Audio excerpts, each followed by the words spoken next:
우리 시간 다 같이 하나님의 말씀을 보시겠습니다. 오늘 우리에게 주시는 하나님의 말씀은 사도행전 1장입니다. 사도행전 1장 1절에서 5절까지 말씀을 보시겠습니다. 데오빌로여, 내가 먼저 쓴 글에는 무릇 예수께서 행하시며 가르치시기를 시작하신부터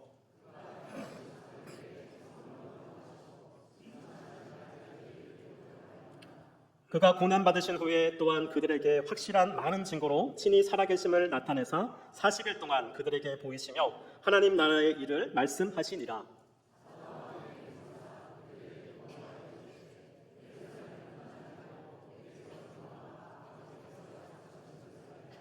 네, 5절 같이 읽겠습니다. 요한은 물로 세례를 베풀었으나 너희는 몇 날이 못되어 성령으로 세례를 받으리라 하셨느니라. 아멘. 할렐루야. 우리 예배 오신 성도님 축복합니다. 하나님께서 우리에게 또 은혜의 자리에 불러주셨습니다. 이 시간 우리의 예배가 하나님께 영광이 되고 또 이 시간 예배를 통해서 성령님의 인도하심과 위로하심이 충만한 그러한 임재를 느끼는 축복의 시간 되시기 바랍니다. 이 시간에는 교회의 시작과 사명이라는 제목으로 하나님의 말씀을 전하겠습니다. 하나님이 우리 성도들에게 있어서 주신 가장 귀하고 복된 그러한 축복된 공동체가 있다면 그것은 교회입니다. 하나님은 교회를 통해서 일하시고요, 또 교회를 통해서 소망을 주십니다. 또 교회를 통해서 상처 입은 자를 치료하시고 또 은혜를 주시고 새 힘을 주십니다. 그래서 세상에서 그 어떤 것도 교회만큼 소중한 것이 없습니다. 그래서 우리 성도님들은 우리가 또 성경을 보며 또 우리가 신앙생활하면서 교회가 무엇인지 또 교회의 사명인지 그것에 대해서 우리가 잘 알고 배워야 됩니다. 특별히 우리가 사도행전을 보면 사도행전을 읽으면 이 교회의 탄생에 대해서 그렇게 소개를 하고 있습니다. 특별히 이 교회가 어떻게 시작이 되었고 또 어떻게 역사했는지 또 성령님께서 어떻게 인도하셨는지 우리에게 잘 가르쳐 주십니다. 그래서 오늘 이 시간 같이 본문을 보시면서 말씀을 보시면서 교회가 무엇이고 교회의 사명이 무엇인지 우리가 생각하시고 은혜 받는 귀한 축복의 시간 되시기 바랍니다. 우리 먼저 1절 2절 말씀 우리 같이 보도록 하겠습니다. 우리 다시 한번 읽겠습니다. 같이 읽겠습니다. 시작. 데오빌로여, 내가 먼저 쓴 글에는 무릇 예수께서 행하시며 가르치시기를 시작하신부터 그가 택하신 사도들에게 성령으로 명하시고 승천하신 날까지의 일을 기록하였노라. 아멘. 데오빌로도요, 내가 먼저 쓴 글에는 이렇게 사도행전이 시작이 됩니다. 그런데 이 문구가 어딘가 낯이 익습니다. 우리 누가복음 1장 우리 1절에서 4절까지 말씀을 보시겠는데요. 우리 화면에 한번 띄워주시고 우리 같이 보도록 하겠습니다. 우리 누가복음 1장 같이 읽겠습니다. 우리 중에 이루어진 사실에 대하여 처음부터 목격자와 말씀에 일꾼된 자들이 전하여 준 그대로 내력을 저술하려고 붓을 든 사람이 많은지라. 그 모든 일을 근원부터 자세히 미루어 살핀 나도 데오빌로 각하에게 차례대로 써 보내는 것이 좋은 줄 알았나니 이는 각하가 알고 있는 바를 더욱 확실하게 하려 함이로다. 아멘. 우리 누가복음도 그렇고요, 사도행전도 그렇고 이 데오빌로여 하는 이름이 나오고 있습니다. 이 데오빌로라고 하는 사람이 우리가 누구인지는 알지 못하지만 이렇게 누가복음과 사도행전에서 반복이 되는 것을 알고 있습니다. 그래서 우리가 여기서 추측할 수 있는 것은 사도행전의 저자와 이 누가복음의 저자가 동일 인물임을 우리가 알 수 있습니다. 여러분들 누가복음을 누가 썼죠? 누가 쓰셨습니까? 네. 사도행전은 누가 썼습니까? 네, 일부 예배 때는 모르시는 분들이 조금 있었는데 2부 예배 때는 많이 아시는 것 같아요. 누가복음과 사도행전을 쓴 자가 누구냐? 누가입니다. 이 누가라는 사람은 사도 바울에 의해서 처음 예수님을 믿게 되었고요. 그리고 그가 예수님을 믿은 후에 그의 일생을 복음 전하는 자로, 사역자로, 또 바울의 동역자로 그가 헌신하게 됩니다. 또 이 누가의 직업은 의사였습니다. 근데 이 의사의 직업이 보면 사람의 생명을 살리는 그러한 직업이죠. 그래서 수술도 하고 사람을 치료하기 때문에 굉장히 신중하고 섬세한 그러한 일입니다. 그런데 이 누가도 그가 이 누가복음과 사도행전을 쓴 것을 보면 그가 이 책을 쓰기 위해서 여러 사람의 증언을 듣고 또 공부하고 또 자료를 찾아보면서 연구해서 잘 정리한 것을 볼 수가 있습니다. 그래서 예수님이 누구인지, 예수님이 어떠한 일을 하셨는지, 또 어떻게 십자가에 달리셨는지, 또 예수님이 부활에 대해서 그가 보고 들은 것을 잘 정리해서 누구에게 보냈습니까? 데오빌로 가카에게 보냈다라고 말씀하고 있습니다. 그래서 이것이 이렇게 데오빌로 가카에게 쓴 편지가 바로 이 누가복음입니다. 여기서 이 가카라고 데오빌로라고 하는 사람은 우리가 누구인지는 알 수 없습니다. 그런데 이 가카라고 하는 것은 당시 로마 고위 관리에게 쓰던 용어입니다. 그래서 이 데오빌로는 누구냐 하면 로마의 고위 간부였을 것입니다. 이 사람에게 이 누가가 예수님이 누구시고 어떠하신 분인지 잘 정리해서 쓴 것이 누가복음입니다. 그런데 여기서 끝이 아닙니다. 예수님이 이제 십자가에서 돌아가시고 부활하시고 또 승천하시고 그 이후에도 예수를 믿는 많은 사람들이 나타났습니다. 예수의 부활을 증언하는 많은 사람들이 있었습니다. 그리고 교회가 세워지고 교회가 크게 부흥을 합니다. 그러자 이 교회에 대해서, 예수님에 대해서 궁금한 많은 사람들이 있었습니다. 어떻게 저렇게 이 큰 핍박 속에서도 교회가 생겨나고 부흥할까? 또 사람들이 또 예수를 믿는다고 이렇게 주장을 할까? 그래서 이것에 대해서 궁금한 사람들이 있었는데 데오빌로도 이러한 사람 중에 하나였다는 것입니다. 그래서 이것에 대해서 누가가 잘 정리해서 쓴 책이 오늘 사도행전입니다. 그래서 오늘 말씀을 보면서 이 교회의 사명에 대해서 같이 보도록 합니다. 우리 3절 말씀 우리 같이 보도록 하겠습니다. 3절 말씀 읽겠습니다. 시작. 그가 고난 받으신 후에 또한 그들에게 확실한 많은 증거로 친히 살아계심을 나타내사 40일 동안 그들에게 보이시며 하나님 나라의 일을 말씀하시니라. 아멘. 자, 예수님께서 고난 받으시고 부활하신 후에 제자들과 며칠을 같이 함께 하셨습니까?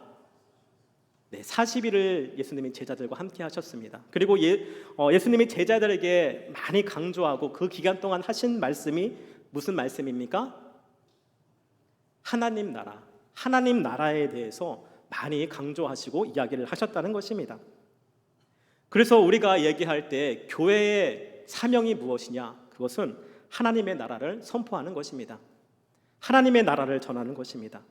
이 땅에서의 삶이 전부가 아니라 하나님의 나라가 있습니다. 천국과 지옥이 있고 영의 세계가 있습니다. 과거도 그렇고요, 또 지금도 그렇고 많은 사람들이 이 땅에서의 삶이 전부이다라고 생각을 합니다.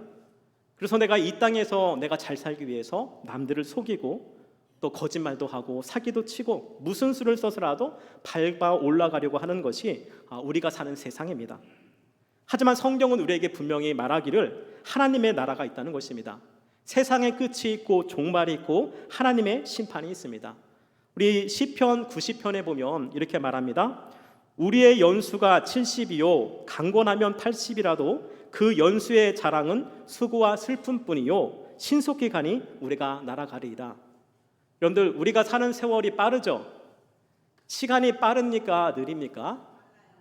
네, 어떤 사람들은 빠르다는 분도 계시고 느리다는 분도 계시는데, 그렇지만 우리가 그 부정할 수 없는 것은 이 인생이라고 하는 것은 끝이 있다고 하는 것입니다. 또 히브리서 9장 27절에서 말합니다. 한 번 죽는 것은 사람에게 정해진 것이요 그 후에는 하나님의 심판이 있으리라. 우리의 인생이 끝이 있고요, 그 이후에는 무엇이 있습니까? 하나님의 심판이 있다는 것입니다. 하나님 앞에 서게 된다는 것입니다. 그 누구도 이것을 피해갈 수가 없습니다. 그래서 우리가 왜 예수를 믿어야 하느냐? 여러분들, 우리가 왜 예수를 믿고 또 우리가 왜 예수를 전파해야 하느냐 하면 예수님이 우리를 심판에서 구원해 주시기 때문입니다. 하나님의 영원한 형벌에서 우리를 구원해 주십니다. 그래서 하나님께서 약속하시기를 누구든지 예수를 믿는 자에게 천국의 문을 열어주시겠다라고 약속하셨습니다. 여러분들, 이것이 복음인 줄 믿으시기 바랍니다. 여러분들, 우리가 살아가면서 신앙생활하면서 이 하나님의 나라를 전파하시고 그리스도를 전파하는 자 되시기 바랍니다. 복음을 전하시는 자 되시기 바랍니다. 이것이 주님이 우리에게 원하시는 일이고 교회가 할 일인 줄 믿으시기 바랍니다. 또 이 하나님의 나라라고 하는 것은 이것은 꼭 먼 미래만을 이야기하는 것이 아닙니다. 교회의 또 다른 사명은 무엇이냐면 이 땅에서도 하나님의 나라가 이루어지도록 우리가 선포하고 기도해야 됩니다. 이 하나님이 원하시는 나라, 하나님의 나라라고 하는 것은 어떠한 나라냐면 사랑과 공의와 정의가 가득한 것입니다. 불의와 시기와 또 불법이 없는 것, 이것이 하나님의 나라입니다. 하나님은 정의를 사랑하시고 공의를 사랑하시는 하나님이십니다. 반면에 사탄은 거짓말장이고 시기하게 하고 불의를 행하게 합니다. 우리가 이 시대를 보면 점점 공의와 정의가 사라지는 시대다라고 말을 합니다. 거짓과 불의와 폭력이 난무하고 죄를 저질러도 그것에 대해서 전혀 부끄러운 줄 모르고 살아갑니다. 오히려 큰 소리를 치고 목적을 위해서 수단과 방법을 가르지 않는 세대를 살아가고 있습니다.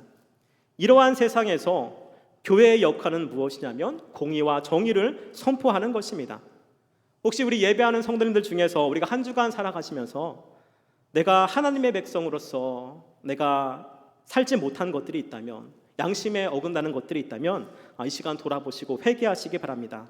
내가 이웃을 속이지는 않았는지, 거짓을 행하지는 않았는지, 음행을 행하지는 않았는지, 여러분들 우리가 돌아보시고 회개하시기 바랍니다. 그리고 공의로 정의로 다시 살아갈 것을 결단하시는 귀한 우리 축복의 성도님들 되시기 바랍니다. 이처럼 교회라고 하는 것은 하나님의 나라를 선포하는 곳입니다. 그리고 이 땅에 하나님의 나라가 이루어지도록 기도하고 선포하는 곳입니다. 이것이 교회의 역할입니다. 두 번째, 이 교회라고 하는 것은 무엇이냐? 이 교회는 성령님이 이끄시는 공동체입니다. 아멘이십니까? 우리 4절 5절 말씀 한번 같이 보시겠습니다. 4절 5절 말씀 같이 읽겠습니다. 시작. 사도와 함께 모이사 그들에게 분부하여 이르시되 예루살렘을 떠나지 말고 내게서 들은 바 아버지께서 약속하신 것을 기다리라. 요한은 물로 세례를 베풀었으나 너희는 몇 날이 못되어 성령으로 세례를 받으리라 하셨느니라. 아멘. 예수님이 제자들에게 분부한 것이 무엇이냐면 그것은 너희는 예루살렘을 떠나지 말아라. 그리고 아버지께서 약속하신 것을 기다리라 말씀하고 있습니다. 이 예루살렘을 떠나지 말아라 했는데 이 예루살렘이라고 하는 것은 어떠한 곳이냐면 지금 제자들에게 있어서 이곳은 고난과 핍박의 장소입니다. 바로 얼마 전에 예수님께서 예루살렘에서 잡히셔서 고난을 받으셨습니다. 십자가에 달리셨습니다. 그리고 지금도 예수님을 못 박은 빌라도와 제사장들과 유대 지도자들 그리고 병정들이 이곳에 있습니다. 이들이 예수님에 대해서 말을 하지 못하게 하고 부활에 대해서 말을 못하게 하고 기독교인들을 핍박하려고 기다리는 곳이 바로 예루살렘입니다. 그래서 예루살렘이라고 하는 것은 고난의 장소이고 핍박의 장소입니다. 그런데 예수님은 이곳을 떠나지 말아라 라고 말씀하고 있습니다. 너희는 이곳을 떠나지 말고 기도해라. 아마 저와 예배하는 성도님들 중에서도 우리가 신앙생활함에 있어서 또 우리의 삶에 있어서 고통의 장소가 있을 것입니다.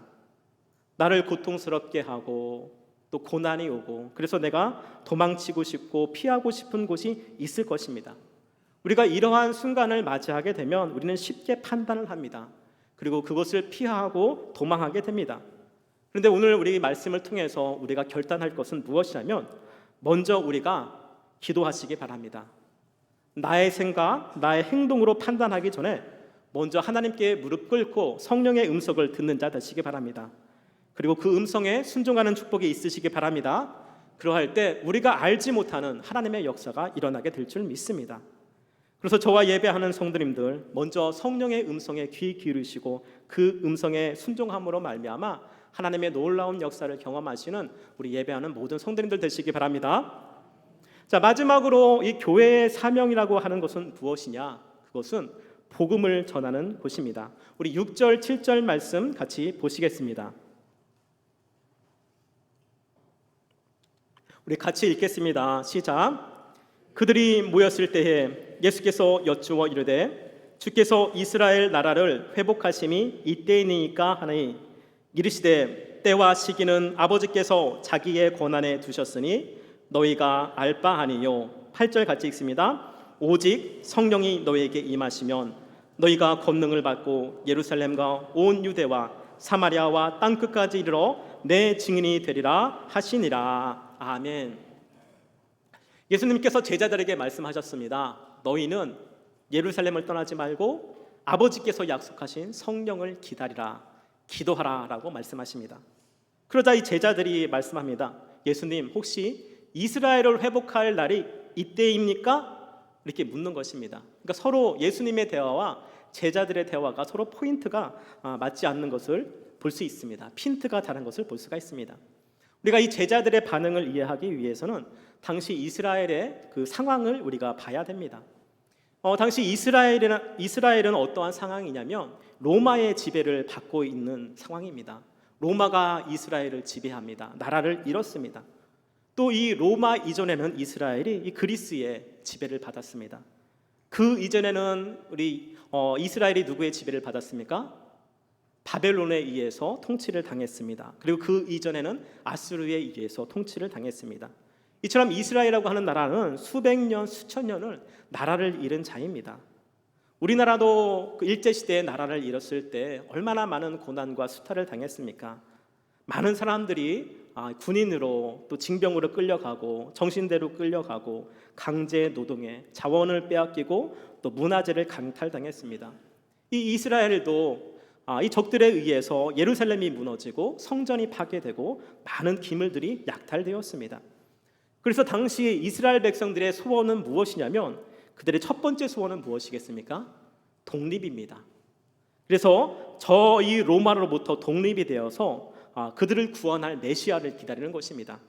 저 로마를 물리치고 이스라엘을 구원할 다윗과 같은 메시아를 그들은 지금도 기대하고 소망을 했습니다.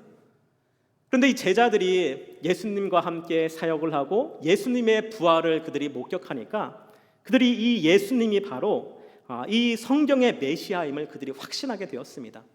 그래서 질문하기를 예수님, 그러면 이제 예수님께서 이 나라를 회복하시려는 것입니까? 이스라엘을 독립시켜 주실 것입니까? 그리고 저 로마를 혼내실 것입니까? 이 제자가 지금 묻는 겁니다. 그런데 이 질문에 대해서 예수님이 말씀하십니다. 그것은 너희가 알 바가 아니다. 이것은 아버지의 영역이다. 하나님의 때다라고 말씀하고 있는 것입니다. 그리고 너희는 그것에 대해서 신경 쓰지 말고 너희는 성령 받고 땅끝까지 복음을 전하라. 그것이 너희의 사명이다라고 말씀하고 있습니다. 그것이 너희의 첫 번째 되는 사명이라는 것입니다. 그래서 이 교회라고 하는 것은 어떠한 곳이냐면 이 교회는 복음을 전하는 곳입니다. 그것이 첫 번째의 사명입니다. 우리가 이 교회 안에서 정치를 이야기하고 또 장사를 하고 또 다른 무언가에 힘쓴다면 이것은 교회의 본질을 벗어나는 것입니다. 그래서 우리 천호제일교회가 정말 우리 교회의 본질에 충실한 교회 되기 원합니다. 주님의 말씀을 전하고 복음을 전하고 땅끝까지 전도하며 제자를 삼는 것, 우리 이러한 교회 되기 원합니다. 그러할 때 하나님께서 기뻐하시고 또 주님께서 귀하게 쓰임받는 교회가 되실 줄 믿습니다. 이것이 오늘 사도행전을 통해서 이 교회에 대해 말씀하시는 성령의 역사입니다. 교회라고 하는 것은 어떠한 곳이냐?